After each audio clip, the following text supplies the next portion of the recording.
Actually just come here and have all this space and to be able to use it to our ability and to like better our sales and everything and driving, it's amazing.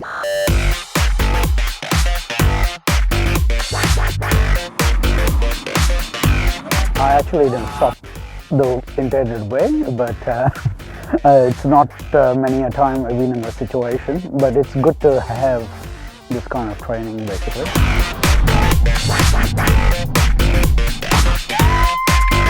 Probably a little bit cautious, but it was definitely really good experiencing, how the safety features work. Yeah, because I've only ever read the features off paper before, and I have tried to explain it to a customer before, but even I don't really understand it, so at least now I can say I've been here, done this. Stories tell better than than facts, so it's, it helps a lot. It was quite interesting because I came in one of the cars here today, so doing the drive was very similar to what I drive every day, but just doing it in a convoy, understanding the road and what we were doing, and it was good driving with other salesmen, listening to their stories about how the cars go, and it was just more of a bonding session working, so it was very good, I think. So basically that was just for us to learn how to do proper test drives and test the cars properly with the way they drive so nicely.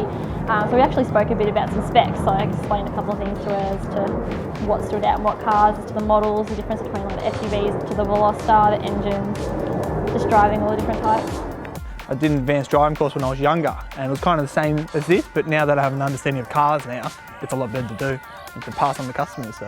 Being able to see the two competitor cars before was really good, more so to actually physically see them. And you do a lot of research online to be able to say what we have probably as a plus rather than a negative towards them. To see them in person and actually pick up on things was really cool. It's good to be able to see the cars and see the different comparisons and what other customers talk to us about. Seeing like the heads-up display on the car, and we don't get to experience that, so it's good to see besides seeing on the internet. Since I started, I've been waiting to do the drive day because, like I said, reading everything on paper to actually applying it, and the safety part is one of the biggest parts people come in and ask about. So to be able to now have applied it and go back and explain it in your own words from doing it is going to be so much easier.